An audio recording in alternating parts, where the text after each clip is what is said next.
시청자 여러분 안녕하십니까? 대한민국이 잘 보이는 곳으로 모셔다 드리는 신통방통 시작합니다. 네, 오늘은 이 고전이죠. 심청전 얘기로 시작해 보겠습니다. 아버지의 눈을 낮게 해드리기 위해서 효녀 심청이가 인당수에 몸을 던졌죠.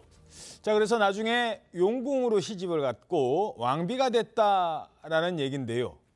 자, 그런데 어제 이 민주당 워크숍에서 난데없이 심청이처럼 몸을 던져라 라고 하는 얘기가 나왔다고 합니다. 누구를 향한 걸까요?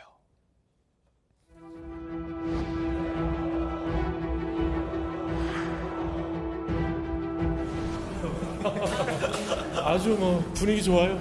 분위기는 굉장히 좋습니다. 여러분들이 기대하는 분열과 분란 이런 멘트들은 없었습니다, 전혀.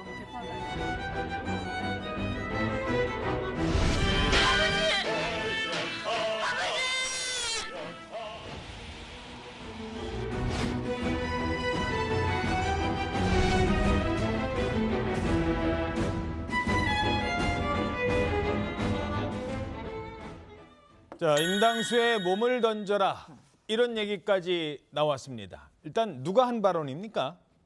네, 비명계 의원들이 비공개 발언에서 한 말입니다. 어제 강원도 원주에서 열린 워크숍에서 이 대표는 정기국회에서 정권의 폭주를 바로잡아야 한다면서 내년 총선을 앞두고 대여 투쟁을 강화하겠다는 뜻을 내비쳤습니다. 취임 1주년을 맞은 이재명 대표를 축하하는 의미로 케이크 커팅도 있었고 보신 것처럼 화기애애한 분위기였다 이런 말이 나오지만 하지만 이 회기 중 이 대표의 체포동의안 표결 시 대응 방안을 두고 친명 또 비명 간의 설전이 벌어지기도 했습니다.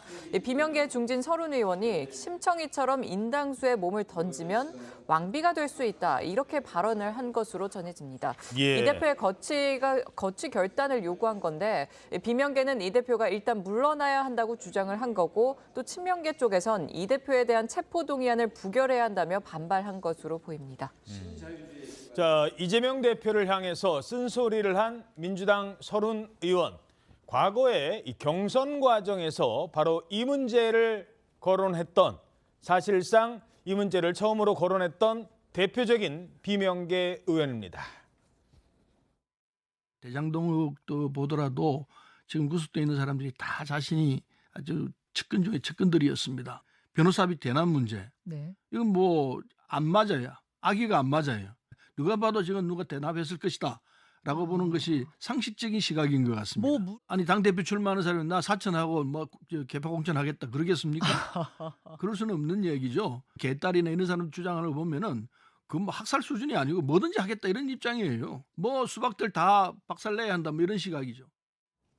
예, 이미 저 때부터도 이 대장동 문제 계속 거론이 됐었고 지금까지도 이제 본격적인 재판이 시작되는 양상입니다. 자, 그렇다면 어제 했던 서른 의원의 심청이 발언 좀 다시 한번 정리를 좀 해볼까요?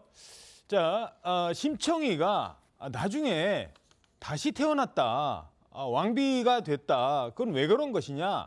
인당수에 몸을 던졌던 과감한 결단 때문 아니냐? 지금 이렇게 얘기를 하는 겁니다. 일단 뛰어들어라. 이런 얘기인가요, 지금? 결국 이건 체포동의안 정도의 이야기는 아니고요. 총선을 앞두고 이재명 대표가 당대표로서 가지는 가장 큰 기득권, 총선 공천권을 좀 내려놓아라 라는 비명계의 의사가 반영된 이야기인 것 같습니다. 예. 제가 봤을 때는 아마 2016년도 문재인, 김종인 모델을 지금 비명계에서 이야기하는 것 같은데요. 그 당시에 이제 문재인 전 대통령이 당대표였지만 김종인 전 위원장을 모시면서 모든 공천권을 다 주지 않았습니까? 그렇죠. 근데 결과적으로 예상과 달리 총선에서 일당이 되면서 그게 문재인 전 대통령이 되는데 큰 기반이 되었거든요. 그러니까 지금 비명계가 이재명 대표에게 주장하는 것도 총선 승리와 대선을 위해서는 일단 이번 총선을 이재명 간판으로 치르는 욕심은 내려놓아야 여기서 이기면 다시 기회가 온다. 그래서 인당수에 뛰어들면 심청이처럼 또 화려하게 부활할 수 있다라는 그 비유를 아마 2016년 문재인, 김종인 모델을 염두에 두고 하는 게 아닐까 싶습니다. 예, 어떻게 보세요?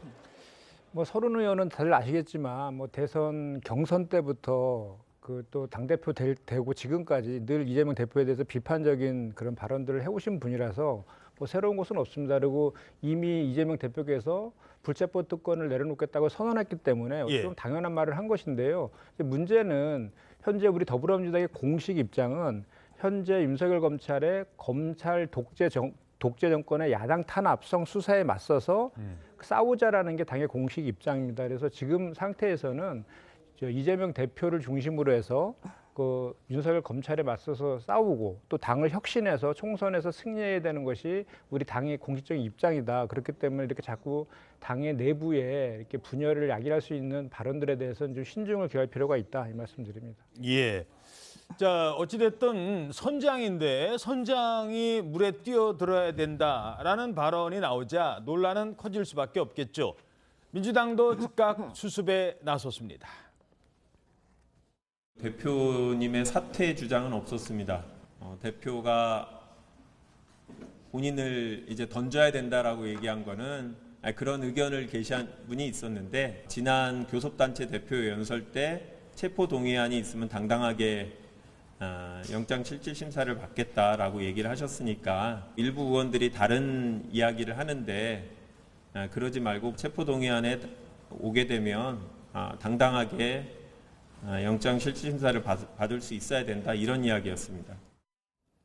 그러니까 서른위원회 그 물에 뛰어들어라라는 발언은 사퇴하라 이런 얘기가 아니라 영장실질심사 당당히 받아라 이런 취지라는 걸로 마무리가 됐습니다. 사퇴 얘기는 안 나왔다는 겁니다. 뭐 사퇴든 아니면 영장심사든 둘 중 하나라도 결단을 내라. 지금 그러는 상황이잖아요. 예, 이제 어차피 그 민주당 공식적인 입장은 이렇게 나올 수밖에 없을 겁니다. 사실 뭐 그 몸을 던진다는 거기에 이제 방점을 두고 대변인이 얘기를 한 건데요. 예. 사실 이게 그렇게 몸을 던지는 게 영장실질심사를 잘 받는 것이다. 이러면은 뭐 몸을 던진다. 지금 던지면 나중에 왕비가 된다. 이렇게까지 비약이 되지 않았겠죠. 이제 사퇴를 하는 것을 이제 염두에 두고 아니면 방금 장 의원님 말씀하신 것처럼 아니면 공천권이라도 내려놓는 어떤 이제 확실한 사인을 주는 것이 맞다라고 주장을 했는데 이게 사실 지금 이재명 대표 1년 돼서 연찬회를 했고 이제 총선이 얼마 안 남았는데 여기서 이제 분열되는 모습을 보일 수가 없으니까 그 서른 의원은 이제 계속 이런 얘기를 하고 있으니까 여기에 대해서 약간 무마를 하려는 이제 지도부라던가 대변인으로서는 이렇게 얘기를 할 수밖에 없는데 사실 지금 안에서도 뭐 사퇴든 어떻게든 확실한 방법을 요구하는 것은 사실인 것 같습니다. 예. 자, 어찌됐든 영장실질심사를 받게 되면 그것 역시 불안한 상황이죠. 자, 또 방탄 국회 지금 이것 안 들으려고 이 얘기 안 들으려고 이런 검찰과 줄다리기를 하고 있는데 이러자 조응천 의원이요. 이재명 대표의 이 사법 리스크를 두고 이런 단어까지 사용했습니다. 방탄 지옥. 요번에 만약에 또 뭐 정당한 영장 청구가 아니라는 이유로 부결을 시킨다면 우리 당은 이제 영원히 방탄지옥으로 빠질 수밖에 없을 겁니다. 그 뭐 옥순공천 얘기도 있는데 어쨌든 이게 총재가 아니고 대표입니다. 그러니까 대표의 의중이 중요하다고 하더라도 최고위원회 회의를 통해 가지고 거기서 논의가 되고 거기서 결정이 되는 거죠. 예를 들어 구속이 됐다고 하면 그때마다 최고위원들이 전부 다 구치소로 가서 회의를 합니까? 지난번에도 사실 찬성표가 더 많았었거든요. 139표. 물론 무효표, 아예 난 모르겠다, 기권표 이런 표 때문에 부결이 됐지만 이번엔 체포동의안이 어떻게 될지 모릅니다. 이렇게 민주당의 내용은 깊어지고 있는데 이재명 대표의 소환 날짜를 두고는 검찰 그리고 이재명 대표 간의 힘겨루기 양상이 계속되고 있습니다. 28, 29는 정기국회 워크숍이 있고요. 수요일 30일은 현장 최고위가 목포에서 열립니다. 31일 날 목요일 날은 원래 오늘이 이재명 당대표 취임 1주년인데 31일 날 기자간담회가 있을 예정입니다. 9월로 넘어가서 9월 본회의가 없는 그러니까 9월 11일주 정도 될 것 같습니다. 범죄 수사를 받는 피의자가 마치 식당 예약하듯이 자기를 언제 구속해 달라고 요구하는 건 누가 봐도 비정상적인 일이죠. 입으로는 특권을 포기한다고 말씀하시지 않았습니까? 그런데 희한한 특별 대접 요구가 참 많으신 것 같습니다. 자, 양측의 신경전 저희들이 그래픽으로 정리를 해놨는데요. 자, 지금 보시면 30일에 출석해 조사 받으라고 했는데 당장 내일 가겠다, 24일 날 가겠다 이랬었잖아요. 이번에는 9월 4일에 오라고 통보를 했습니다. 자, 그래서 언제 간다는 겁니까? 아직도 안 정해졌습니다. 지금 이재명 대표는 9월 셋째 주를 얘기했는데 어제 검찰이 4일로 날짜를 또 못 박아서 다시 통보를 한 건데요. 예. 수원지검은 어제 언론에 입장을 밝혔습니다. 이 수사와 재판 일정을 고려해서 이재명 대표 측에 8월 30일 출석을 요구했지만 국회 비회기 중임에도 출석을 거부하고 또 9월 11일에서 15일 중에 출석하겠다 이런 일방적인 통보를 받았다고 했죠. 방금 녹취 들은 내용인데 이에 따라 이재명 대표 변호인을 통해서 9월 4일 출석을 유성과 서면으로 재차 요구를 했다고 합니다. 하지만 저희 방송 좀 시작 전에 이소영 원내대변인이 또 밝혔는데 민주당은 정기국회 시작하고 일정이 좀 많은 상황이고 9월 1일부터 해서 처음 몇 주가 가장 바쁘다 이런 입장입니다. 또 검찰이 야당 대표를 무시한 것이다. 정치적 의도가 있는 것이다. 이런 비판도 계속 이어가고 있고요. 검찰은 이날 나와라. 이 대표는 그때 안 된다. 이런 식으로 충돌하는 모양새가 계속 이어지는 것 같습니다. 그렇군요. 사실 이거는 출석의 문제인데 날짜 조정하는 게 그렇게 어려울까 싶긴 해요. 어떻게 보십니까? 사실 뭐 일반적인 피의자들도 본인들의 어떤 생업이 걸려 있으면 출석 자체는 조율을 할 수 있어요. 근데 제가 지적하고 싶은 건 지금 이재명 대표 측의 이 검찰 소환 조사나 영장 청구와 관련된 주장에 앞뒤가 안 맞는다, 일관성이 없다는 겁니다. 어허. 한편에서는 구속영장 빨리 치라고 하잖아요. 그래서 8월 안에 치라고 8월 마지막 주 회기까지 없애버렸습니다. 그런데 또 다른 쪽으로는 조사는 늦게 나가겠다고 합니다. 근데 검찰이 봤을 때는 회기도 없고 본회의 일정도 없는데, 그런데 상식적으로 조사를 마쳐야 영장을 청구할 수 있는 거 아니겠습니까? 근데 조사는 늦게 가겠다고 하는 민주당이 영장은 빨리 쳐라, 영장 늦게 치면 이건 정치 검찰이다라고 하면 이게 일관성이 없다는 거죠. 조사 시점 자체야 일반적인 피의자들도 조정할 수 있으니 늦게 해도 되는데요. 그럴 거면 앞으로 검찰의 영장 청구 시기를 가지고 갑론을박을 하는 이런 이중적인 모습은 좀 안 보였으면 좋겠다는 바람을 전해드리고 싶습니다. 대체 어느 장단에 춤을 추라는 거냐라는 지적인데 어떻게 보십니까? 그러니까 검찰 수사 준칙에 보면 그 일자는 그 피의자랑 조율하게 되어 있거든요. 그래서 이거는 이재명 대표에 대한 특권이 아니라 일반 국민의 이제 권리다라는 말씀을 좀 먼저 드리고요. 이미 그 9월 본회의가 없는 9월 셋째 주, 9월 11일부터 15일 사이에 출석하겠다고 얘기를 했지 않습니까? 그런데 지금 9월 4일 날 또 오라고 하는 것은 9월 4일이 월요일이거든요. 9월 5일부터 8일까지 대정부 질문이 예정돼 있습니다. 본회의가.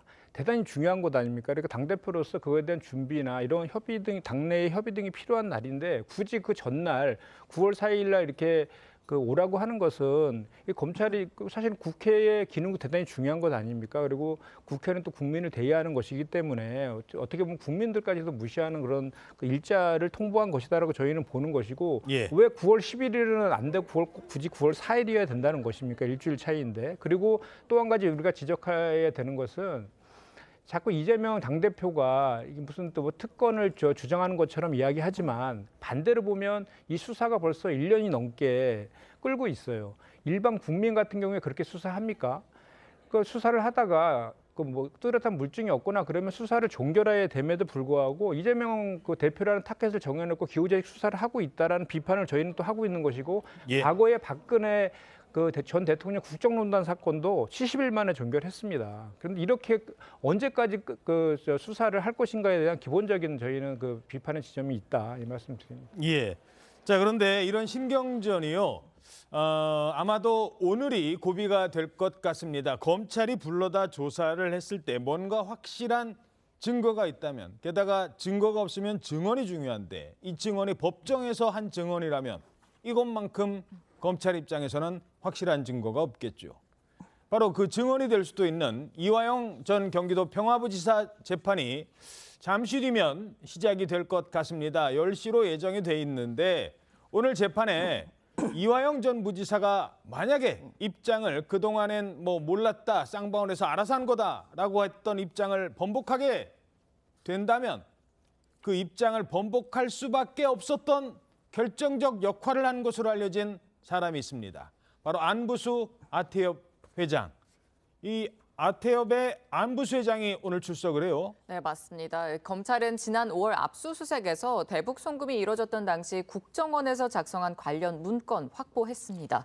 2급 기밀에 해당하는 이 문건에는 안부수 아태평화교류협회 회장이 이화영의 지원 약속은 김정은 국무위원장에게도 보고가 됐고 약속이 안 지켜지자 북측이 200에서 300만 달러라도 먼저 달라고 했다.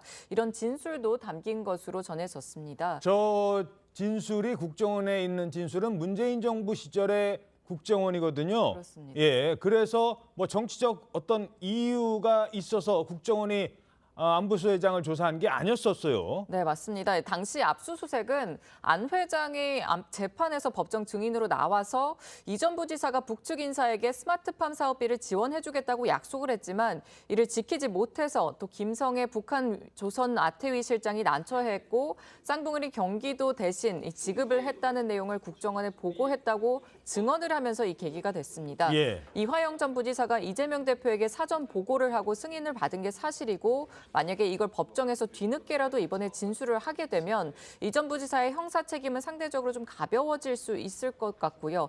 하지만 대신에 이럴 경우에 이화영 전 부지사의 진술, 이재명 대표 구속영장 청구서에 적힐 가능성이 굉장히 높아 보입니다. 예.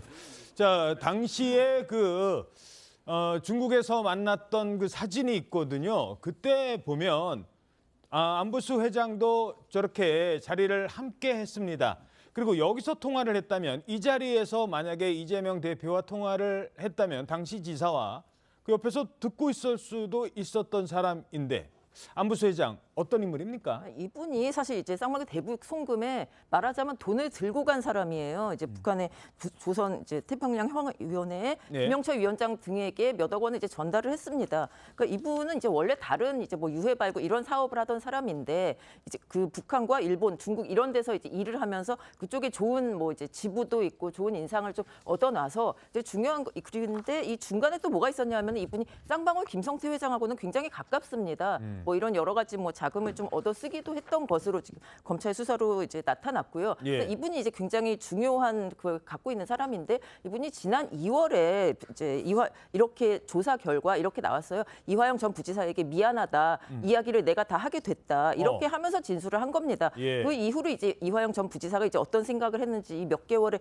기간이 있는데 그러니까 이화영 전 예. 부지사도 더 이상 버틸 수가 없는 거예요. 예, 말하자면. 그렇게 된 겁니다. 돈을 이제 가지고 왔다 갔다 한 사람이 이렇게 나오니까 어쩔 수 없었던 거고요. 그러면 이분이 왜 어떻게 창구가 됐냐라는 것도 중요한데 이렇게 일본, 중국 뭐 이런 데서 활동을 하면서 북한에서 굉장히 좀 높은 평가를 받았다고 합니다. 이분이 왜 높은 평가를 받았는지는 주변의 인맥을 많이 뭐 과시를 했거나 이야기를 했지 않을까라는 추측이 지금 되는 상태고요. 이분의 이제 증언이 지금까지 이제 조사에서 나온 것들이 오늘 재판에 굉장히 중요한 역할을 할 것으로 보입니다. 자, 안부수 회장은 이미 어느 정도 이제 예견이 됐고 더 중요한 건 이화영 전 부지사 아니겠습니까?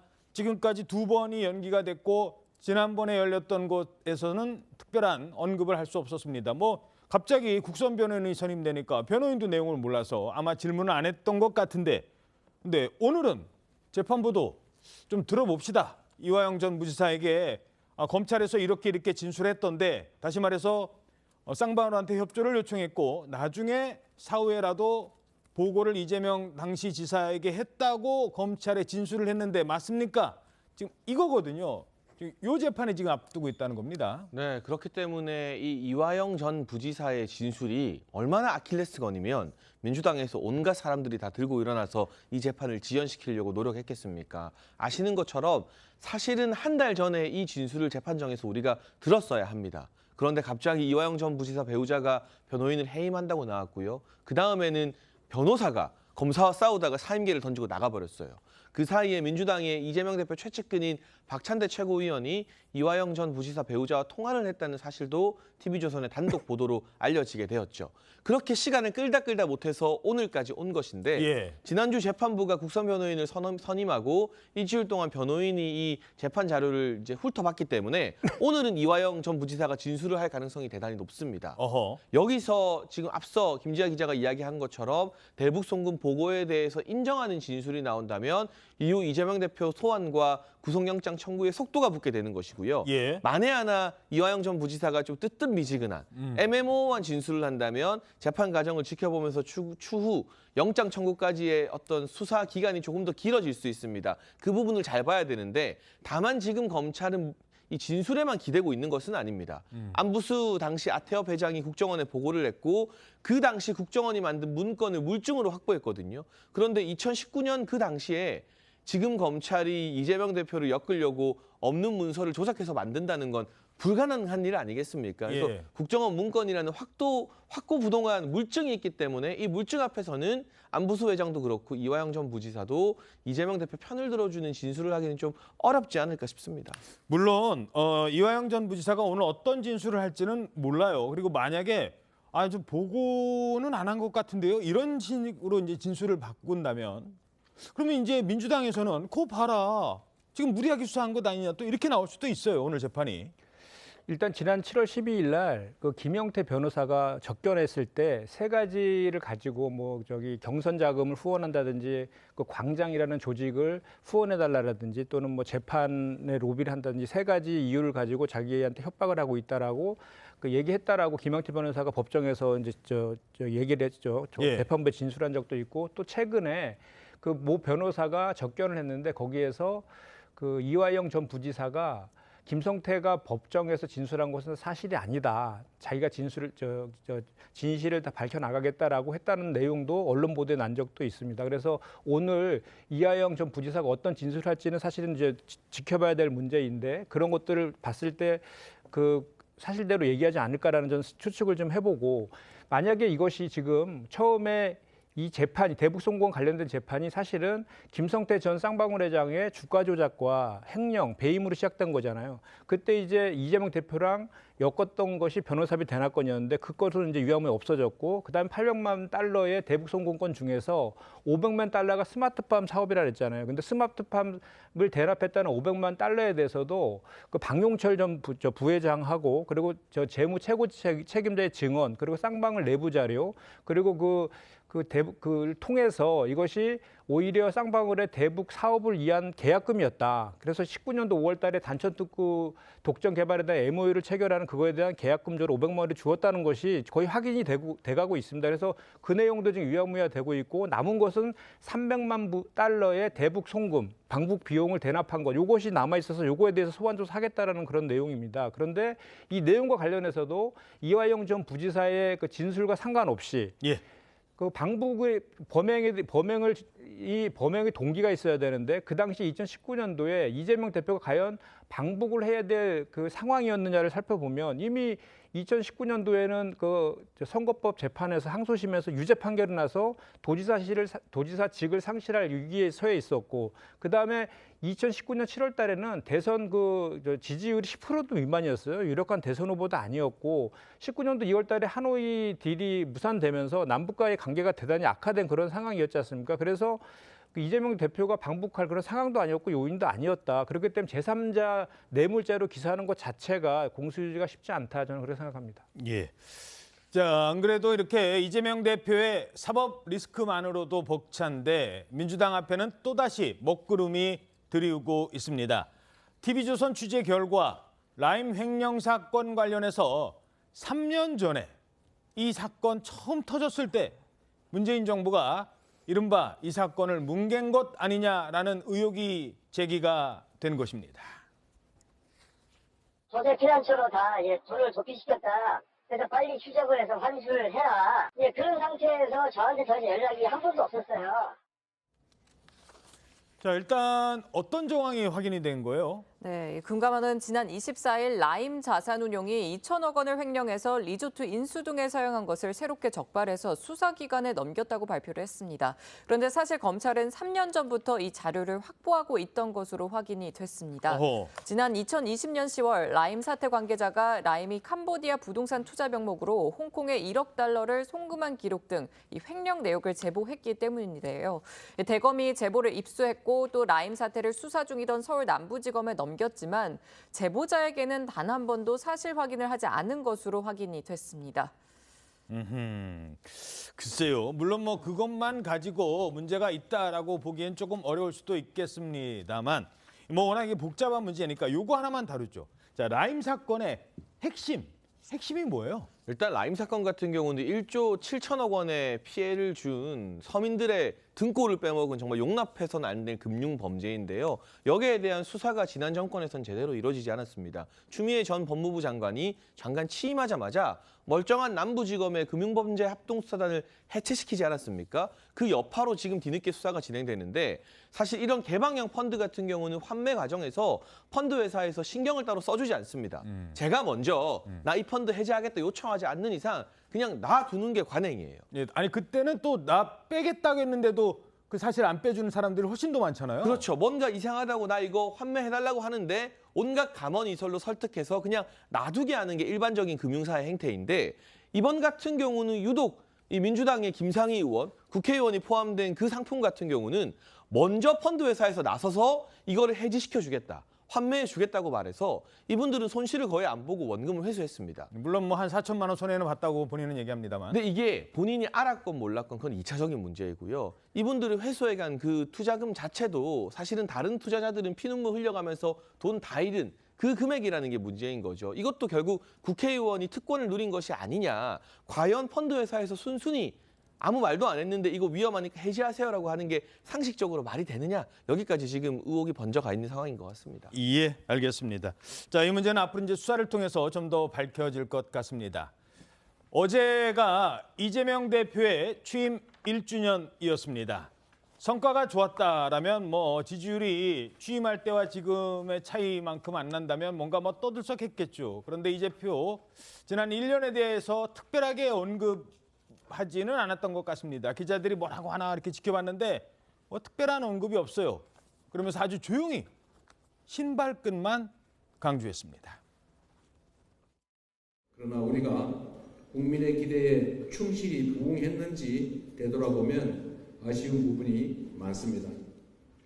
이 위안을 막론하고 큰 책임을 느낍니다. 이번 정기국회에 당의 미래와 나라의 명운이 달렸다라는 각오로 다시 한번 신발끈을 고쳐 묶었으면 좋겠습니다. 자, 간접적으로만 소회를 밝혔습니다. 그런데 1주년인데 보통 1주년이면 뭐 떡도 돌리고 이것저것 선물이라도 하는데 야당 의원들에게 뭔가 선물이 간 것 같아요. 그 선물이 무엇이었느냐? 호박 약과. 글쎄요. 호박.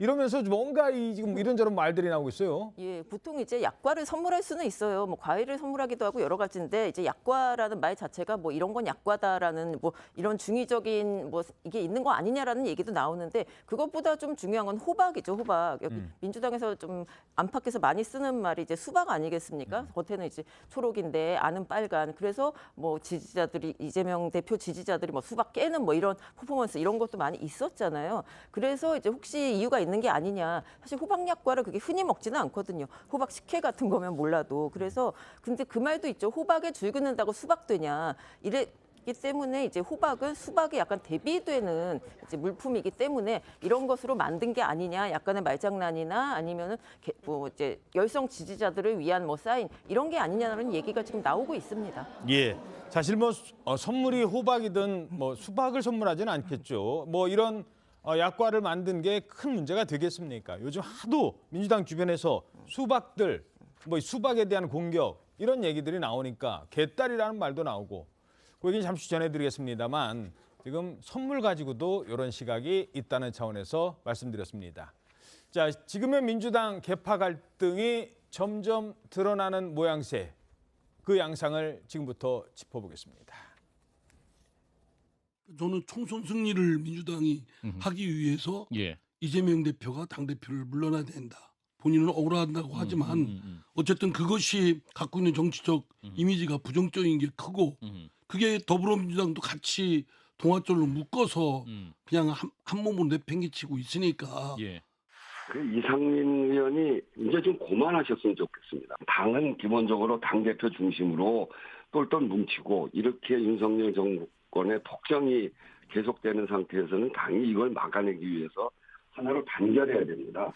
한마디로 실현의 1년이었다고 보고요. 이재명을 구속시키려는 검찰 정권과 여전히 근재한 이재명 대표와의 그런 혈투였다고 봅니다. 그토록은 피만 안 보였지 혈투도 이보다 죽기 살기로 혈투를 벌이는 그런 정치는 없었을 것 같고요.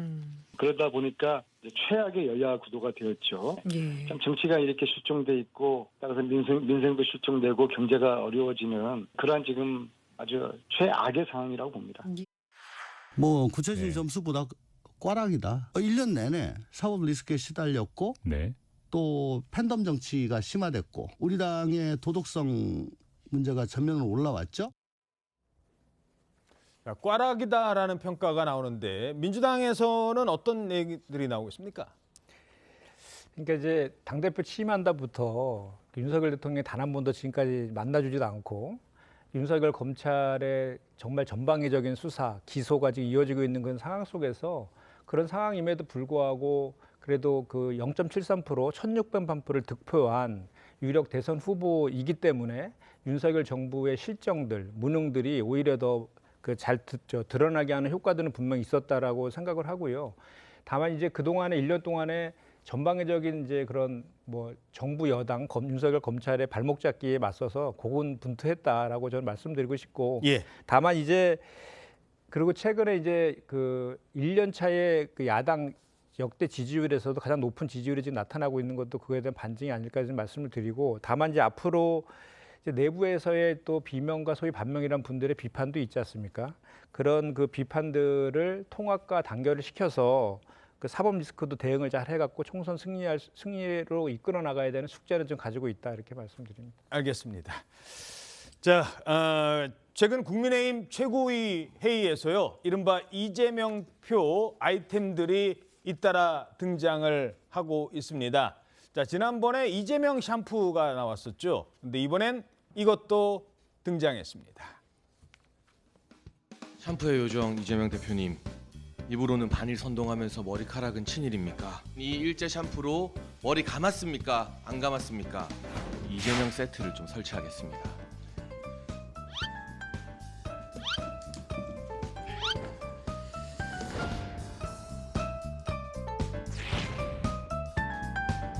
이거는 이제 이재명 대표가요, 경기도에서 공무원들 시켜서 매일 아침 공수받았던 똑같은 샌드위치를 제가 줍니다. 호밀빵 샌드위치, 닭가슴살 샐러드, 컵과일 2통이 매일 아침 이재명 대표에게 진상됐습니다. 이 이재명 세트의 비용은 누가 냈습니까?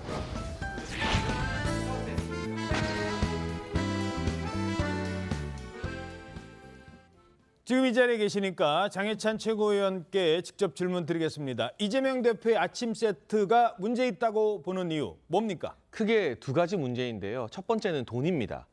이 돈의 출처가 명확하지 않습니다. 공익제보자 A씨에 따르면 청담동에 가서 구매했던 일제 샴푸나 매일 아침 경기도 수원의 이 샌드위치 집에서 진상했던 거의 한 3만 원 돈 되더라고요. 저 세트를 구매하니까. 하나에 3만 원. 네, 굉장히 비싸요. 그러니까 호밀빵이고 해가지고. 그런 이재명 세트나 자질구레한 것들, 누룽지까지도 이재명 대표 심부름을 대신해줬는데 여기에 대해서 공무원이 본인 사비로 결제를 하면 나중에 비서실 직원이 통장으로 현금을 보내줬다고 해요. 근데 상식적으로 비서실 직원이 자기 돈을 보내줬을 리는 없잖아요. 그렇죠. 이게 정당한 업무 추진비나 법카가 사용되는 것이라면 공식적인 절차를 거쳐서 영수증 처리를 다 해야 됩니다. 근데 그렇지 않고 현금으로 먼저 내고 뒤이어 또 다른 현금이 왔다는 것은 경기도 내에서 뭔가 공금을 횡령한 것이 아니냐라는 공금 횡령 의혹이 강하게 불거진 일이고요. 두 번째는 사람입니다. 예를 들면 공식적인 회의 때 아침 회의를 여러 명과 하는데 주전부리라든가 먹을 것, 음료수 등은 비서실이나 공무원들이 준비해 줄 수 있어요. 그런데 그런 공식 회의가 아니라 본인의 개인적인 아침 식사를 매일 냉장고에 이렇게 탁탁탁 정리해서 진상하게 한다? 출장을 갔는데 제가 공개한 사진을 보면 출장지 호텔 냉장고에도 저 샌드위치를 사서 배달해서 넣어두거든요. 그리고 샴푸 같은 경우는 본인이 사야죠. 가족이 사거나. 그걸 성남에서 그 차 막히는 청담동까지 보내서 사오게 한다? 이건 공무원을 국민 세금으로 일하는 사람으로 본 게 아니라 내 수족, 내 수발되는 하인으로 봤다는 방증입니다. 이 또한 직권남용이고 공무원이 받는 월급에 대한 국고손실 법리가 적용될 수 있기 때문에 돈의 문제, 사람의 문제에 있어서 그냥 간단히 넘어갈 일은 아니라고 생각합니다. 저희 그 사무실에서도요. 사실은 그 샌드위치 나와요. 나오는데 뭐 3만 원짜리는 아니에요. 한 3천 원짜리 단체 주문하니까 되겠죠. 근데 그거를 여러 개를 한꺼번에 주문을 하는 겁니다. 한 사람이 그걸 나눠서 한 사람만 먹는 게 아니라 직원들이 다 일찍 온 사람들, 물론 늦게 출근하는 분들은 못 먹어요. 다 먹을 수 있어요. 아무나 와서 집에 가면 됩니다. 그렇게 사용하는 거에 대해서는 아무도 문제를 안 삼아요. 한 사람만, 한 사람을 위해서 이게 공금이 사용된다면 매일매일. 그래서 문제가 되는 것 같은데 문제는 민주당에서 왜 이 정도 되면 이게 말이 되는 소리냐라고 하면서 반박이 있을 것 같은데 아직은 공식 입장이 저 사람의 주장일 뿐이에요라는 입장만 내놓고 있거든요. 그건 왜 그런 겁니까? 말씀대로 제보자진 일방적 진술인 거고요. 사실 이 건 관련해서는 22년 2월 달에 제보자가 폭로를 했었잖아요. 그래 그때 그 김혜경 당시 그 여사가 대국민 사과도 했었고 그 본인이 이제 법인카드 사용과 관련해서 공사 구별을 못하게 제대로 관리하지 못한 거에 대해서 사과도 했었는데 이와 관련해서 경찰 수사가 진행됐잖아요. 그래서 22년 9월인가요? 그때 그 배모 씨는 이제 공직선거법 시효 때문에 공직선거법 위반 때문에 먼저 이제 그 기소가 돼서 유죄 판결을 받았고 이 법인카드 이용에 대해서 지금도 수사 중입니다. 그런데 그 당시에 그 경찰에서는 이재명 대표와 관련해서 연관성이 없다라고 무혐의 처분을 이미 받은 건이에요.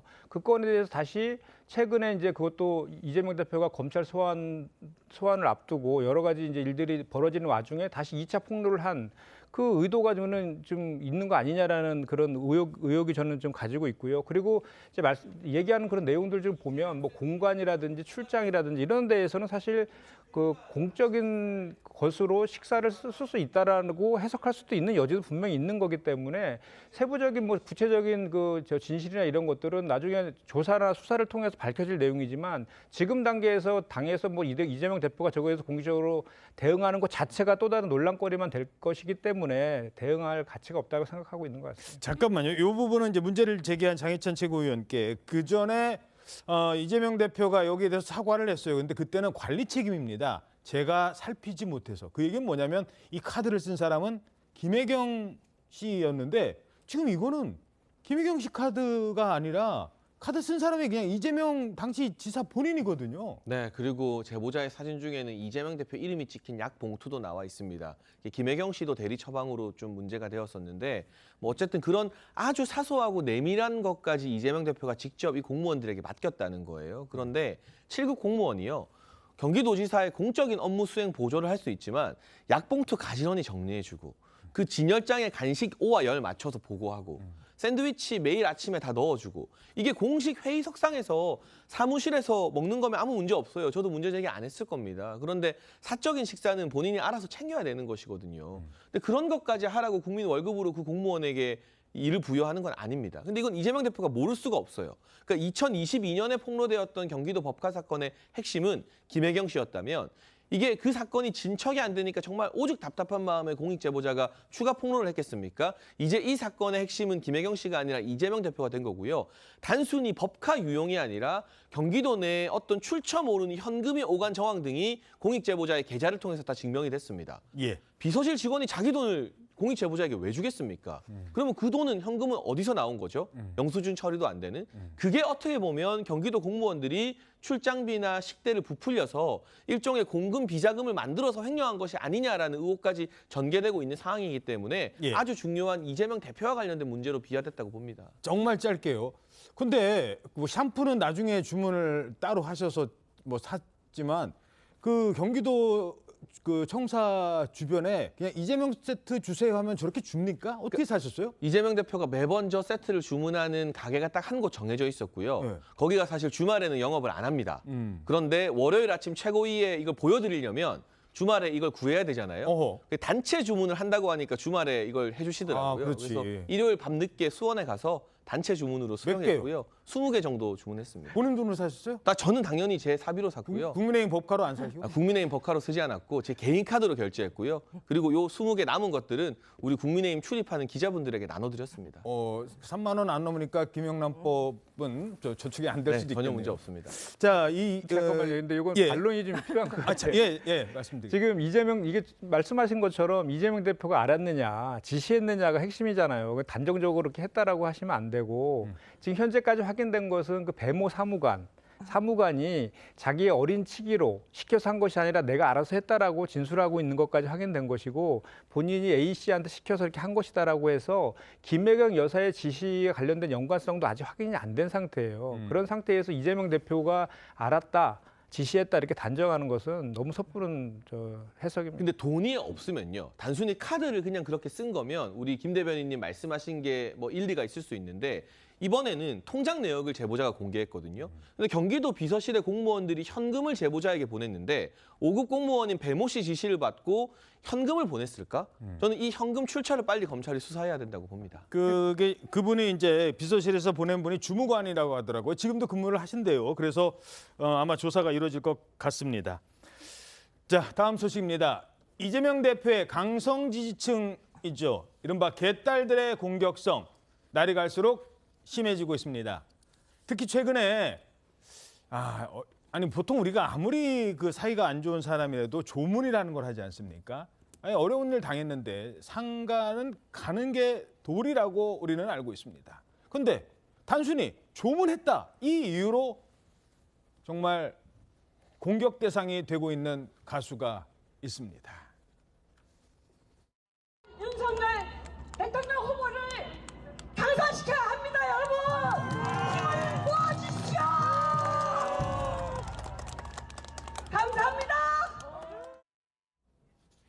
자, 노사연 씨 자매 언니 노사봉 씨는 지난번에 뭐 적극적으로 저렇게 선거운동도 했던 걸로는 알려지고 있어요.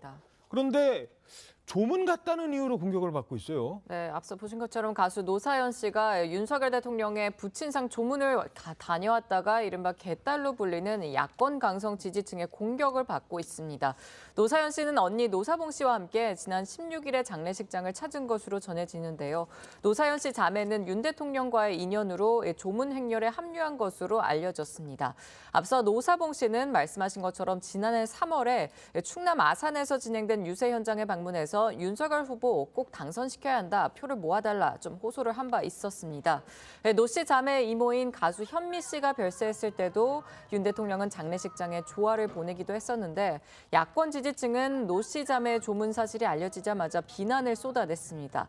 개딸과 같은 강성 지지층들은 윤 대통령의 부친상 기간에도 SNS에서 비난 글을 올려서 논란이 된 바가 있었는데 이번에도 그런 것 같습니다. 말씀 중에 죄송한데 지금 노사연 씨 저 만남이라는 노래를 개사를 해서 우리 만남은 뭐 이렇게 가야 되는데 그것은 매국의 바램 뭐 이렇다는 거예요? 지금 이렇게 고쳐 부르는 거예요? 죄송합니다. 제가 노래를 못 불러서 그런데. 네, 그런 글도 올라오고요. 또 노사연 씨 유튜브에 또 계속해서 비난 댓글도 달리고 있다고 합니다.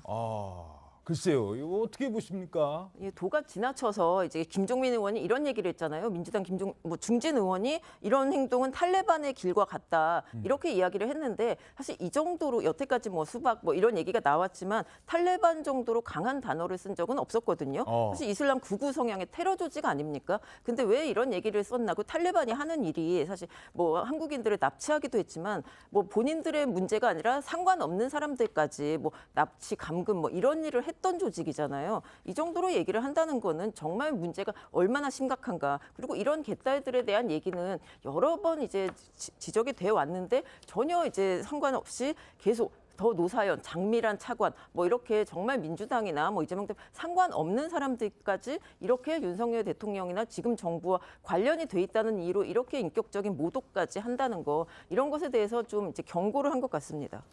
뭐 윤영찬 의원 그 지역구 찾아가고 뭐 전해철 의원 많이 뭐 그동안 저희들도 전해드렸지 않습니까? 박용진 의원까지 그분들은 정치인이에요. 민주당 어찌됐든 간판 걸고 다음 총선 준비하고 있는 분들이고 그러니까 뭐 거기까지는 심하지 않으면 당원으로서 얘기를 한다 쳐요. 근데 노사연 뭐 다른 분들 이런 분들은 장미란 씨가 무슨 죄인데요? 라는 얘기까지 나오고 있는 것입니다. 자, 이런 가운데 이 후쿠시마 오염수 방류와 관련해서 바다 색깔을 가지고 지금 논란이 되고 있대요. 무슨 얘기인지 잠시 들어보시겠습니다. 해당 사진은 약 1시 5분경, 즉 방류 작업이 시작된 지 5분 후 정도에 그 촬영된 걸로 저희가 판단을 하고 있고 실제 그 오염수가 바다로 흘러나온 시점은 약 13분경으로 계산이 됩니다. 방류로 인해 사진의 현상이 발생했다는 주장은 우선 시간적으로 앞뒤가 맞지 않는 주장이고요. 또 빛의 많고 적음에 따라서도 색이 여러 가지 형태로 변화할 수 있다고 일본 측이 설명을 해왔습니다. 자, 지금 이 해명을 했던 이유가 오염수 방류 이후에 바다 색깔이 왜 저래? 저거 오염수 때문 아니야? 글쎄요.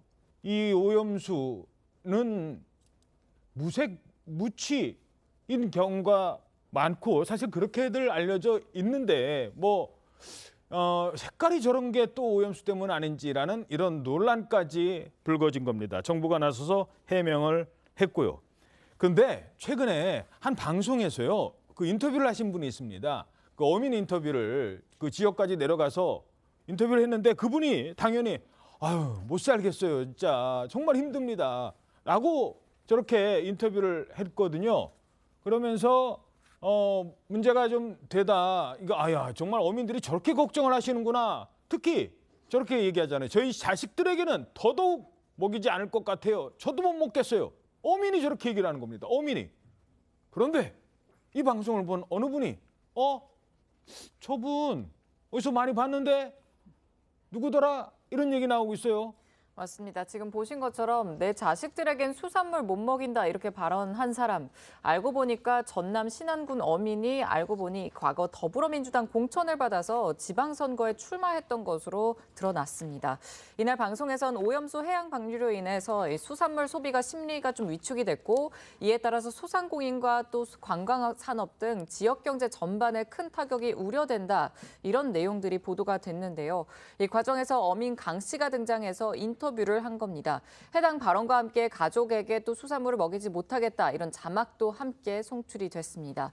이에 국민의힘은 MBC가 정치인을 어민으로 둔갑시켜서 후쿠시마 오염수 괴담 유포에 앞장서고 있다 좀 강하게 비판에 나섰습니다. 지금 논란이 되는 부분은 물론 좀 더 따져봐야 됩니다만 저도 현장에 가서 인터뷰하실 분 찾는 게 쉽지 않거든요. 이렇게 마이크 대기 전에 물어봐요. 어떻게 힘드세요? 아유 힘들어 죽겠지 요즘에. 마이크 대면 힘듭니다. 이렇게 얘기를 하세요. 그러니까 말하는 분 찾기도 힘들고 또 어떤 분은 이 기자의 원래 취재 목적과 좀 다른 얘기를 하시는 분도 있고 마침 찾은 거예요. 근데 어민이 아닐 수도 있다. 이거는 좀 심각한 것 같아요. 근데 저는요, MBC가 100% 저분이 민주당 후보였다는 걸 알았다고 봅니다. 왜냐하면 지방선거에 나오는 후보나 출마자들은요, 중앙에서는 모를 수 있어도 그 지역 기자들은 다 알아요, 누군지. 이게 서울 MBC가 가서 취재한 게 아니라 목포 MBC 기자는요, 전남 일대에 지방선거 출마자들과 다 네트워크가 형성돼 있어요. 알 가능성이 매우 높다. 그러니까 저의 어떤 정치적 상식, 제가 정치권에서 겪은 바, 예를 들면 제 고향인 부산만 내려가도요, 부산에 주재하는 지역 기자들은 거기에 구의원 누가 나오는지 시의원 누가 나오는지 다 알아요. 이게 중앙과는 또 다른 그 지역 언론의 네트워크가 있기 때문에. 그래서 후보로까지 공천을 받아서 나왔던 분을 모르고 그냥 평범한 어민인 줄 알고 인터뷰를 했다라는 건 믿기 힘든 해명인 것이고, 이걸 알고도 인터뷰를 했다면 굉장히 심각한 조작 방송으로 처벌을 받고 규제를 받아야 될 사안이라고 생각합니다. 물론 MBC의 해명도 좀 더 들어봐야 됩니다. 그걸 전제로. 어떻게 보십니까?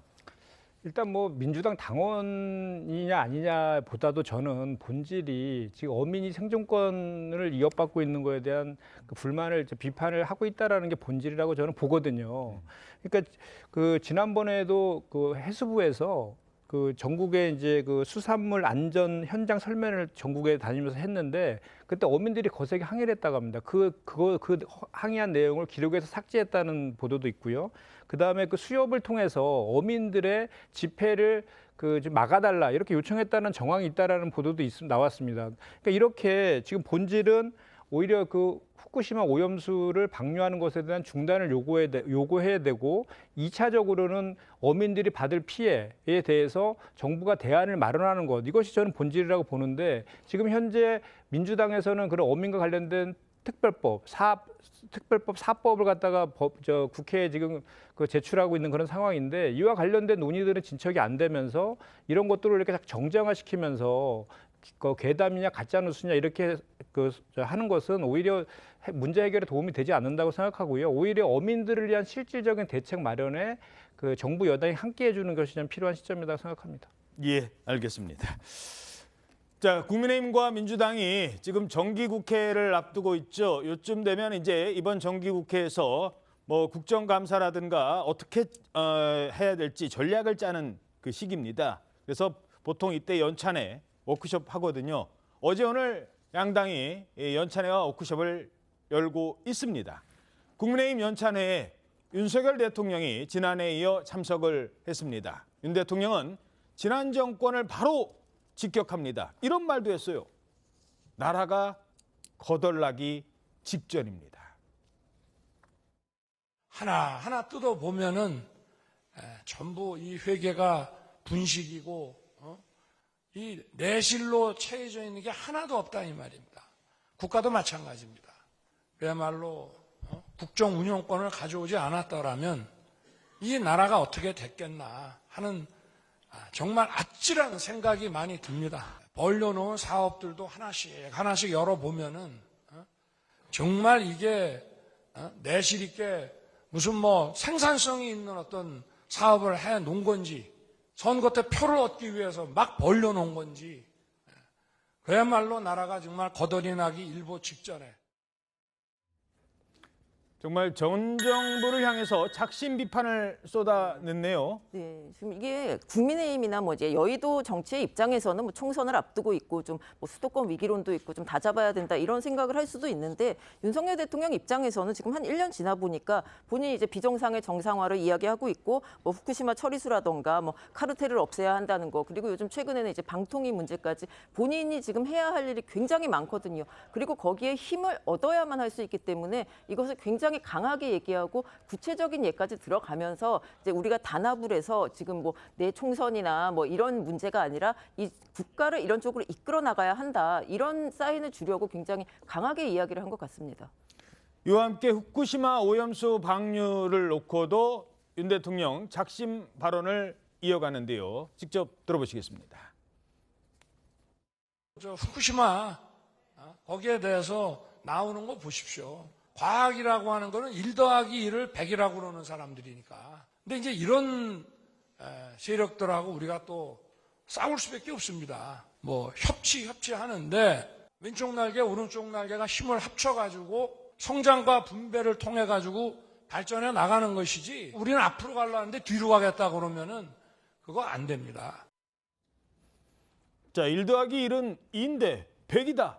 너무 과장한 것 아니냐. 뭐 이렇게 발언을 하는 것 같은데 어떻게 분석하셨습니까? 그러니까 윤석열 대통령이 봤을 때 협치라는 것은 과학적 사실이나 국익에 대해서는 기본적인 전제를 깔고 나서 약간의 차이를 두고 이야기를 해야 되는 것인데 지금 완전히 다른 방향으로 이 나라를 운영하겠다라고 이야기하는 민주당과 협치를 하겠다고 어설프게 타협을 하는 게 국익에 위배가 될 수 있다라는 문제의식을 이 여당 국회의원들 앞에서 강조한 것 같고요. 또 한 가지는 이것이 단순히 후쿠시마 오염 처리수 방류와 관련된 문제뿐만이 아니라 여러 전반적인 야당과 각이 서는 문제에 있어서 지금 국민의힘 여당의 소위 말하는 전투력이 조금 약한 것 아닌가. 예. 여당의 의원들이나 여당의 정치인들이 조금 더 전면에서 이 야당이나 진보 지정의 주장에 맞서서 잘 싸워줘야 되는 것 아닌가 하는 약간의 아쉬움과 또는 당부를 이러한 발언에 담아서 연찬회에서 했다고 해석을 해도 무리가 없을 것 같습니다.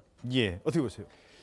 좀 대단히 좀 우려스럽습니다. 지난 강복절 경축사도 그렇고 며칠 전에 있었던 국민통합이 그 발족식에서도 그렇고 너무 대통령께서는 국민통합을 통해서 어려운 경제나 민생을 좀 챙기고 국민을 통합시켜야 되는데 자꾸 오히려 전면에 쓰셔갖고 이렇게 자꾸 이념적인 그 과잉 이념 논쟁을 일으킨다든지 자꾸 이렇게 전 정부 탓을 하면서 이렇게 그 현 정부의 책임이나 뭐 실정 같은 걸 덮으려고 하는 이런 발언들은 대단히 국민들이 봤을 때는 오히려 더 무능하다는 그런 것들을 더 확인시켜주고 좀 무책임해 보인다는 느낌을 줄 수밖에 없거든요.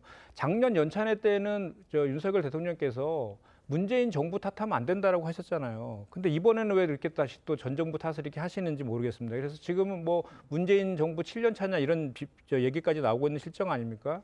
그렇기 때문에 지금은 오히려 이렇게 자꾸 하시면은 낮은 국정 지지율 그리고 지금 뭐 회복 기미가 보이지 않는 경제나 민생의 문제, 그리고 양평 고속도로, 뭐 오송 지하차도 참사, 잼버리 사태 등 각종 국정과 관련된 실정들이 부각되는 것을 덮기 위해서 이렇게 자꾸 남 탓하는 거 아니냐라는 비판을 받을 수밖에 없다, 이 말씀드립니다. 자, 지금 뭐 여야 간의 초미의 관심사는 내년 4월 총선이겠죠. 국민의힘은 이 연찬회에서 왜 대선 때 그 상징적인 장면 있지 않습니까? 어퍼컷 이걸 또 날리면서 총선 승리를 다짐했다고 합니다. 이런 말도 나왔습니다. 우리가 윤석열이다. 내년 총선에서 승리해서 실질적인 정권 교체를 이뤄야 윤석열 정부가 성공하고 대한민국이 성공할 수 있습니다. 내가 윤석열이다. 모두가 윤석열이다 하는 마음을 가져야 합니다.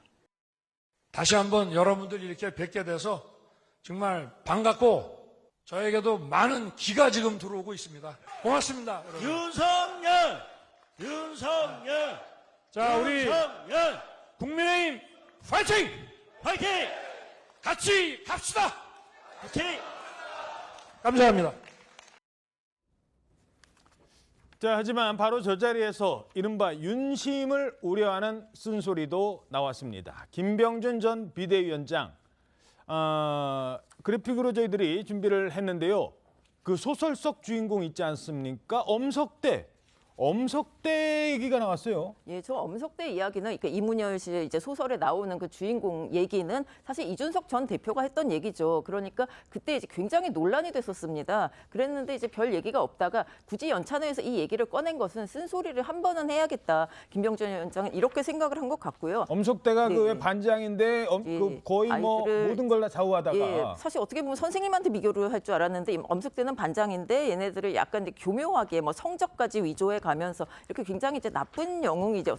그러다가 이제 나중에 몰락을 하게 되는데 영웅이 사라지니까 예. 아무도 판을 책임질 사람이 없는 거예요. 그렇게 됐던 겁니다. 거기까지 이제 얘기를 하는 게 이제 김병준 전 위원장은 이런 얘기를 하는 거예요. 민주당은 그래도 지금 뭐 민주당의 상황은 둘째치고 친명 반명이라거나 약간 쓴소리를 하는 사람이 굉장히 많은데 왜 지금 국민의힘에서는 보이지 않는가? 그 점에 대해서 지금 뭐 사실 쓴소리 한다고 해봤자 이준석 전 대표나 뭐 홍준표 시장 정도가 있는데 그런 분들은 이미 당무하고는 거의 지금 관련을 하지 않는 분들이고 이런 상황에서 뭐 우리가 약간의 반성과 쓴소리 그리고 좀 더 건설적인 그러니까 결론은 이렇게 됐어요. 엄석대를 언급을 했지만 결론은 이제 이걸 극복하고 잘 해나가자 우리는 이길 수 있다. 약간 이런 뉘앙스로 이야기를 했거든요. 그래서 좀 이날 의원들이 약간 이런 경각심을 좀 가지게 하는 의미에서 그렇게 했던 걸로 알고 있습니다. 네. 이 장해찬 최고위원께 요거 하나만 질문 드리죠. 최근에 윤상현 의원도 지적했습니다. 지금 우리가 그러니까 국민의힘이 이게 지금 이재명 덕분에 어찌 보면 이재명 덕분에 그러니까 야당 복이 많은 대통령 윤석열 대통령 지금 이거 만약에 이재명이 없는 민주당이 되면 우리가 장담할 수 있느냐 이런 위기감이 있거든요. 실제로는 어떻게 느끼세요? 그러니까 제가 이재명 대표에게 개인적으로는 참 많은 감사함을 느끼고 있어요. 그분 덕분에 제가 샴푸나 샌드위치로 대박도 내고 있지 않습니까? 예. 그래서 이재명 대표 덕을 국민의힘이 보고 있는 거 분명한 사실입니다.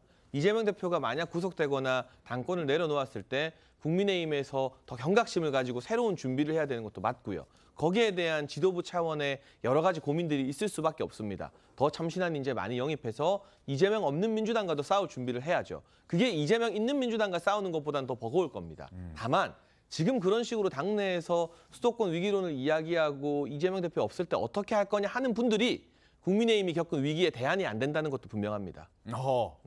그분들도 대안이 아니다. 네. 그분들은 뭐 큰 도움이 됐습니까? 오히려 가만히 계시는 게 국민의힘의 총선 승리에는 더 도움이 될 겁니다. 오늘 쓴소리 많이 나오는데요. 네, 최고위원의 한마디였습니다. 자, 정치권 안팎에서는 연일 역사 논쟁도 뜨겁습니다. 이 정일성 역사공원 그 시작이었습니다. 사랑하는 가족을 잃고 깊은 슬픔을 간직한 채 살아온 유가족들의 눈물은 여전히 마르지 않고 있습니다.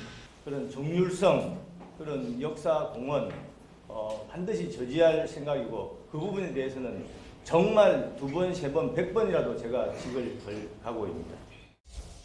정률성 기념사업은 지난 2002년부터 5명의 시장이 바뀐 동안 시민의 의견을 모아 진행해온 광주시의 사업입니다.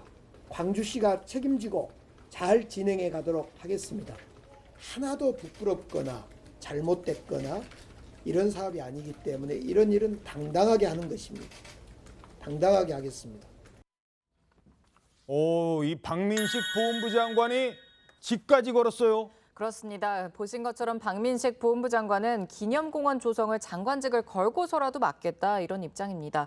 정일성이 한국전쟁을 전후해서 중국과 북한에서 혁명음악가로 활동했던 이력, 이걸 문제 삼고 있는 건데요.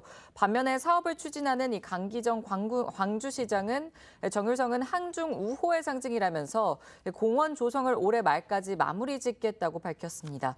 강 시장은 노태우 대통령이 정일성 부인을 초청한 적이 또 있었고 박근혜 대통령이 정일성 음악으로 꾸민 중국 전승절 퍼레이드에 또 참관한 사실이 있다는 점을 강조를 했습니다.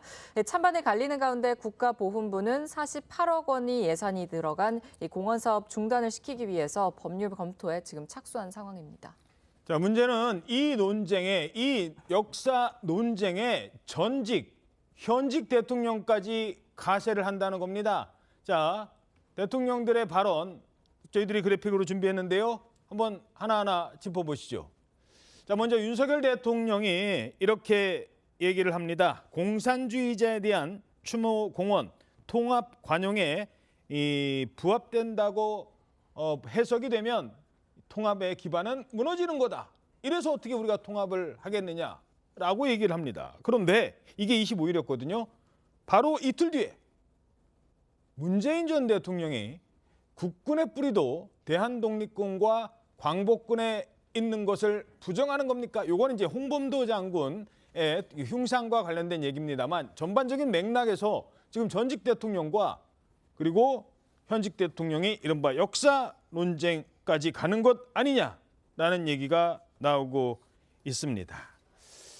자, 이 상황 어떻게 분석하십니까? 이게 사실 이 문제가 더 커진 건 윤석열 대통령이 직접 참전에 나섰기 때문이잖아요. 그래서 이분은 지금 뭐라고 얘기를 했냐 하면 아까 그 통합 얘기를 한 것도 지금 대부분의 이 상황을 비정상의 정상화, 지난 정권에서 이제 잘못됐던 것들을 바로잡는 상황에 있는데 이 문제에 대해서 원래부터 인지를 했다기보다는 이 정일성이라는 사람에 대해서는 이제 저희 월간조선도 굉장히 오랫동안 문제 제기를 해왔는데요. 왜 그렇죠. 광주시가 이런 사업을 하는지. 근데 이런 현상이 20여 년 동안 계속 아무도 건드리지 않고 이렇게 계속 가고 있었다. 이 점에 대해서 윤 대통령이 좀 인지를 하고 이번에는 정말로 끊을 것은 끊어야 한다라는 생각을 지금 박민식 처장하고도 굉장히 같이 얘기가 되는 상황이라서 좀 더 적극적으로 이것은 밀고 나가겠다라고 얘기를 하고 있는 것 같고, 근데 이제 문재인 전 대통령은 사실 여러 가지로 이 정일성에 대해서 언급을 한 적도 있고 한중 친목의 이제 그 상징으로 언급을 한 적도 있거든요. 그리고 본인이 이렇게 해놓은 여러 가지 사업들을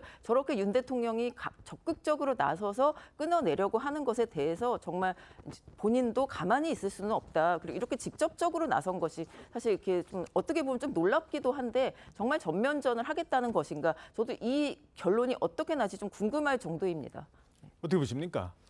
아마도 저 홍범도 장군 흉상 철거 관련해서 페이스북에 쓰신 거잖아요. 그러니까 본인이 문재인 정부 때 설치한 것에 대해서 비판을 하니까 아마도 그것을 언급을 하신 것 같은데, 저희 그 대한민국은 사실 일제 침략하고 6.25라는 동족상잔의 아픈 역사를 가지고 있는 나라 아닙니까? 그리고 이제 그 91년도에 구소련이 붕괴되면서 사실 냉전 체제는 다 붕괴가 됐습니다. 그리고 벌써 30년이 지났거든요.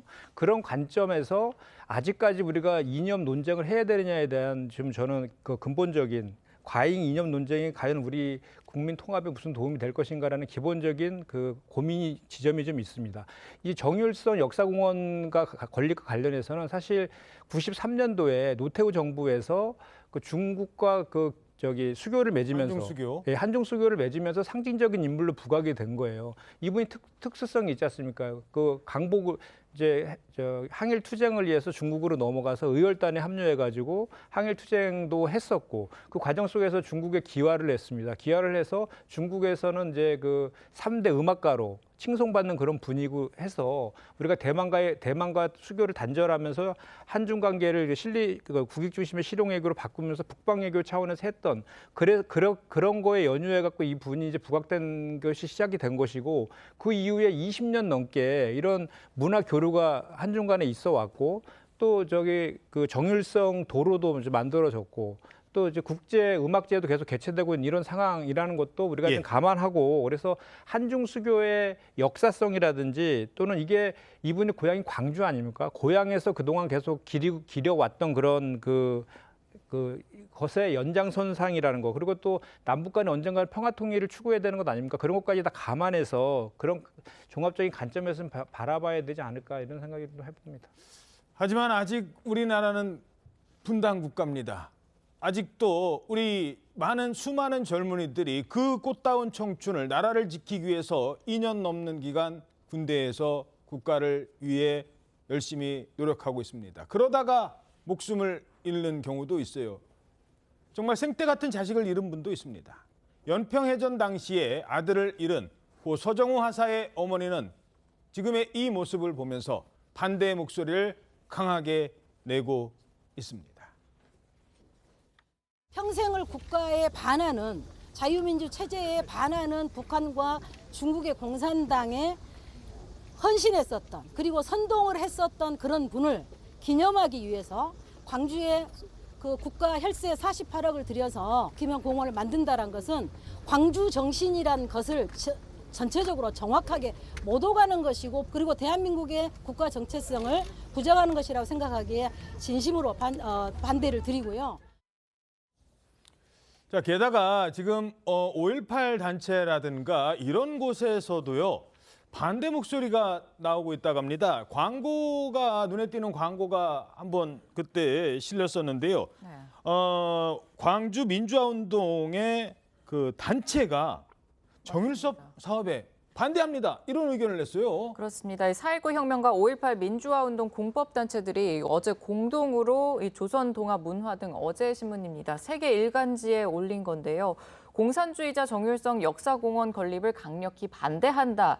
저 내용의 신문 광고를 올렸습니다. 앞서 저희가 박 장관 입장처럼 정일성이 한국전쟁을 전후해서 중국과 북한에서 혁명 음악가로 활동했던 이력을 문제 삼은 건데 이 사업은 4.19 혁명 정신과 5.18 민주화 정신을 훼손하는 일이라고 주장을 한 겁니다.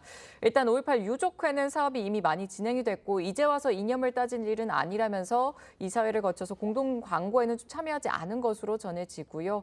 정일성 기념사업은 앞서 지난주 국가보훈부와 5월 공법 3단체가 이 관계자와 만난 자리에서 좀 거론된 것으로 알려지는데 5.18 단체를 대표하는 공법단체가 이념 논쟁에 뛰어드는 건 어떤 일각에서는 부적절하다 이런 입장도 나옵니다. 알겠습니다. 다음 소식입니다.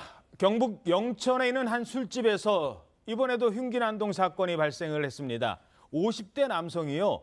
옆자리 손님들이랑 뭔가 시비가 붙어서 흉기를 휘둘렀대요. 그것 때문에 한 명은 숨졌고 3명은 크게 다치는 사건입니다. 왜 그랬느냐? 자기랑 같이 있었던 여성이 있는데 그 여성이 옆자리 남성들이랑 같이 술을 마셨다. 이런 이유로 난동까지 벌인 겁니다. 이심철 기자가 전해드립니다. 모자를 쓴 남성이 주머니 안에 흉기를 숨기고 술집으로 걸어갑니다. 11시쯤 경북 영천의 한 술집에서 50대 이모 씨가 옆자리 손님 일행과 시비 끝에 흉기를 휘둘렀습니다. 칼에 찔렀다 하면서 뛰어오더라고요. 칼 다쳐있는 거만 봤어요. 한 사람이 나왔길래. 흉기에 다친 60대 남성 A씨가 숨졌고 50대 남성과 여성 2명 등 3명이 중경상을 입었습니다. 신고를 받고 출동한 경찰은 범행 현장인 술집에서 E씨를 붙잡았습니다. 경찰 조사 결과 E씨는 옆자리 남성 일행과 서로 알지 못하는 사이였습니다. E씨는 경찰 조사에서 자신과 동석했던 여성이 옆자리 남성 일행과 술을 마신 것에 화가 나 범행을 저질렀다고 진술했습니다. 일부 주민들은 E씨가 평소에도 술을 마시면 소란을 피워왔다고 안타까워합니다. 술 버릇이 안 좋으니까 사람들이 안 어울리지. 술집에도 안 받아줘. 경찰은 E씨를 현행범 체포하고 살인 등의 혐의로 구속영장을 신청할 계획입니다. TV조선 이심철입니다. 많은 사람들이 오가는 청주의 길거리에서도 흉기 난동 사건이 발생을 했습니다. 아찔했던 당시 상황 보시겠습니다.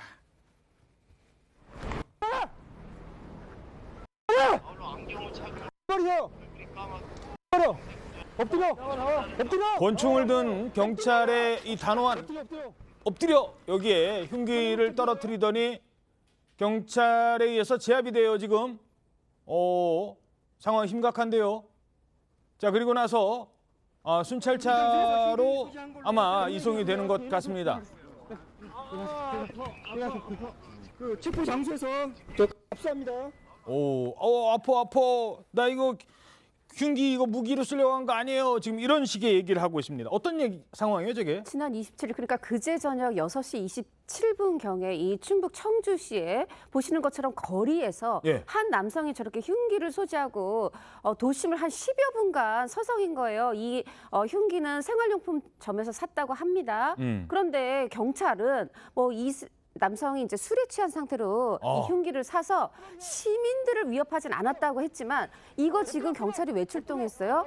누군가 지나던 시민이 보고 신고한 거거든요. 그렇죠, 놀래서. 그럼 놀랐다는 거고 사실 요즘에요 길에서 그냥 배회만 하고 있어도 저희가 왠지 눈치를 받고 이제 두려움을 느끼는데 손에 흉기까지. 흉기가 있었다.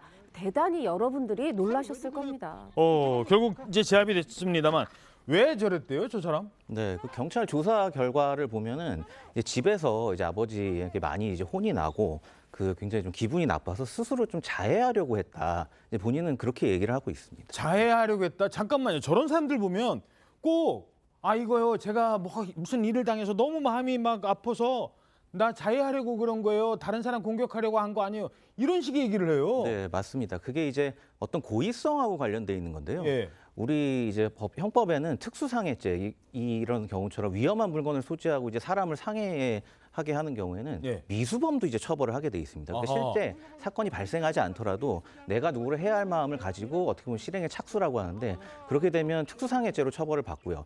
근데 단순히 이제 흉기를만 소지한 경우, 정당하지 않은 이유로 흉기를 소지한 경우에는 이제 경범죄로만 처벌을 받게 되어 있습니다. 그래서 아하. 굉장히 차이가 크기 때문에 아마 이 피의자 같은 경우에도 지금 본인이 다른 사람을 해야 할 마음은 없었다. 나는 이제 자해하려고 했다. 그래서 아마 이런 특수상해죄의 어떤 미수범 이런 걸로 좀 평가를 받지 않으려는 그런 의도로 보입니다. 글쎄요. 그런데 흉기를 들고 자기가 막 길거리에서 이러고 다닐 때 사람들이 놀라는 모습을 보고 그래놓고도 흉기를 떨어뜨리지 않았다면 그게 목적이 없었는지는 따져봐야 될 것 같습니다. 다음 소식입니다. 우리나라 배드민턴 옛날부터 잘 쳤죠. 근데 그동안 이 메달이 없었던 대회 종목이 있었대요. 그게 뭐였느냐? 세계선수권 단식 대회에서 메달이 없었는데 이번에 처음으로 금메달을 땄습니다. 바로 이 선수가요.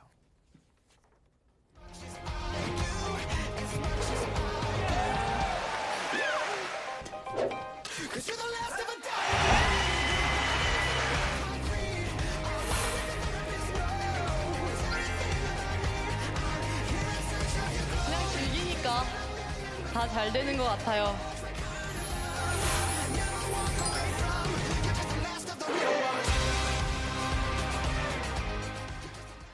지금 안 선수가 정말 대단한 경기력을 선보였다고요?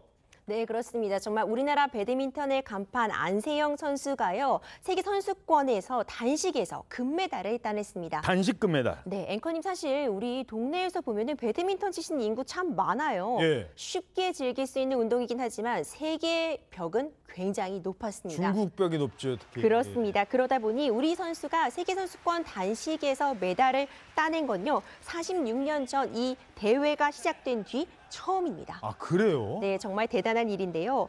안세영은 2세트에서 11득점을 내리 따내면서 경기 시작한 지 42분 만에 승리를 확정 지었습니다. 안세영 선수 승리하고 이 포효하는 모습이 너무 멋진데요. 이 실력에서 오는 자신감 정말 축하하고 싶습니다.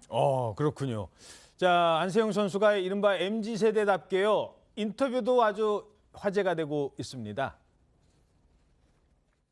네, 상금 1등은 예상하고 있었고요.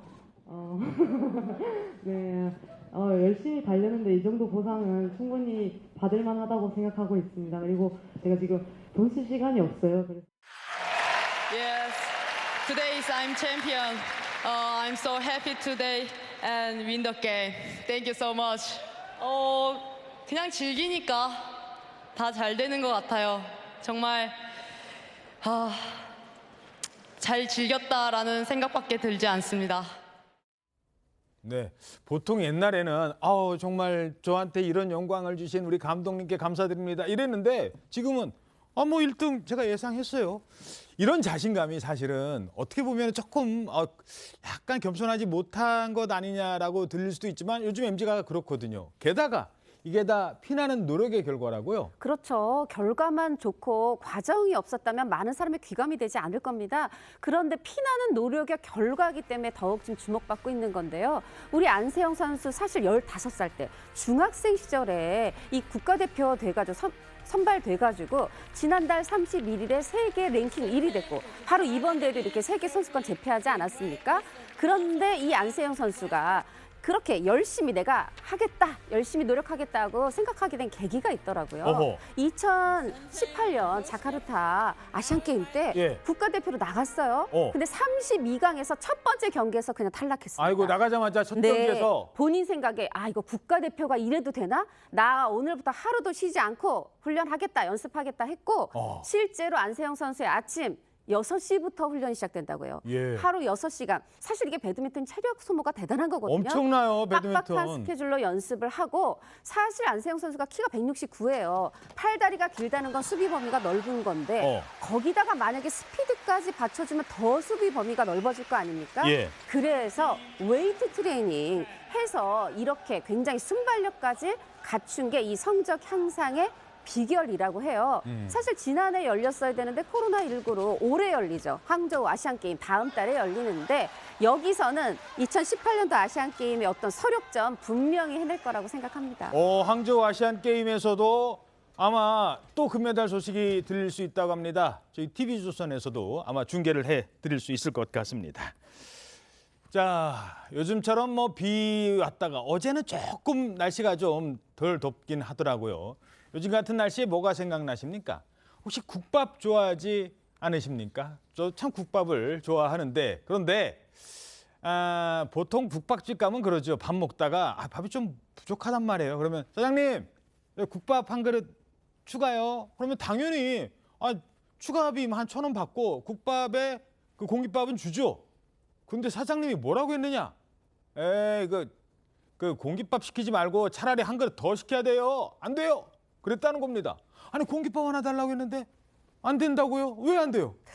이 손님이 한 명이 아니라 3살 아이가 함께였다고 해요. 아이가 하나 있어요? 네. 근데 사실 저만 해도 엄마 같은 입장에서는 아이가 이거 한 그릇 다 먹기 힘들고 하니까 이제 국밥에다가 또 순댓국 매울 것 같기도 하고 하니까 이렇게 이제 공깃밥 하나 추가해서 먹으려고 했던 건데. 그 아이가 몇 살이요? 3살입니다. 3살. 네, 그런데 이제 또 이 업주분 입장에서 또 여기 식당 운영 방침이 있다고 그래요. 1인 1메뉴.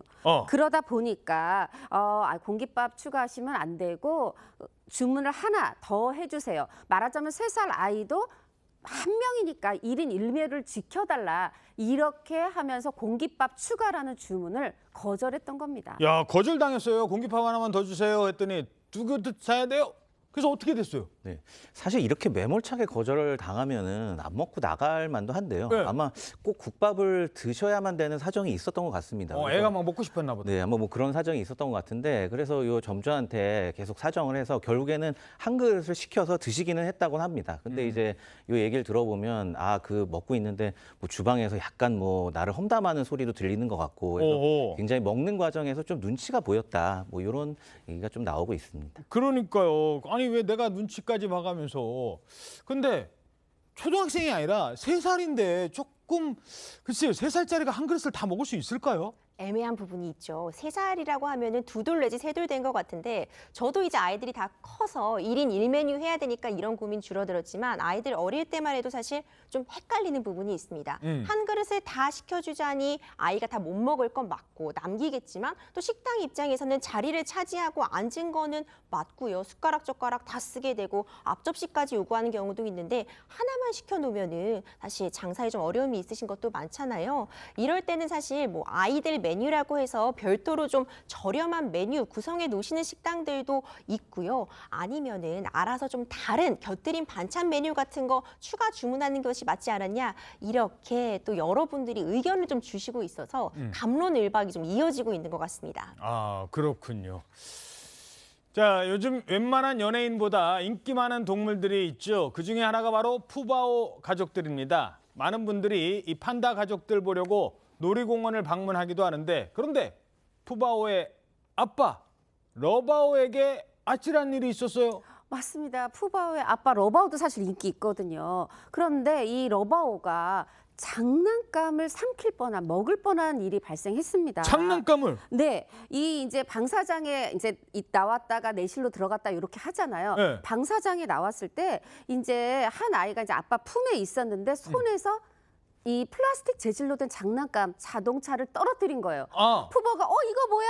하고 주면 저 먹으면 안 되는데 저거? 당연히 저렇게 막 씹으려고 하고 먹으려고 하잖아요. 네. 근데 지금 다행히 보면 좀 잘 씹히지가 않는 것 같아요. 근데 사실 이게 플라스틱 재질이라 정말 만약에 씹혔으면 뾰족해져서 삼키면 큰일 나잖아요. 예. 이 이제 막 씹을 때 옆에서 다른 관람객들이 러바오 안 돼 막 이렇게 얘기를 했고 그렇지. 또 다른 분은 사육사분한테 연락을 한 거예요. 지금 좀 상황이 왜냐면 우리가 방사장 안으로 들어갈 수 없으니까요. 그렇죠. 근데 변호사님 이거 사실 우려했던 일 아니에요, 사실 이거? 네, 맞습니다. 지금 뭐 푸바오뿐만 아니라 러바오, 아이바오까지 지금 너무나 인기라서 그리고 네. 관람객들이 몰리고 있어서 사실 좀 우려스러웠던 상황이긴 합니다. 근데 다행히 이제 말씀해 주셨지만 뭐 장난감의 어떤 내용물 같은 걸 삼키거나 뭐 이빨이 상하거나 이런 건 없다고 해서 다행이고 만약에 근데 제가 잘못됐다면 러바오가 잘못됐다면 그거 누가 책임져야 돼요? 그럼 관객이 애가 책임질 수도 없을 것 같고. 네, 맞습니다. 책임 소재도 문제가 될 수 있는데 다행히 또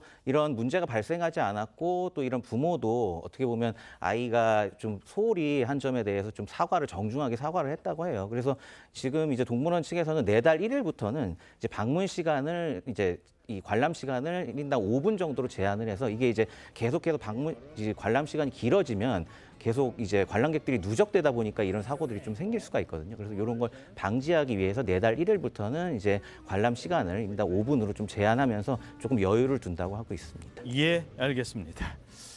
저희는 1분 뒤에 돌아오겠습니다. 네, 어떻게 오늘 아침 대한민국 잘 보이셨습니까? 오늘 하루 당신의 대한민국 신통방통이 응원하겠습니다. 여러분 고맙습니다.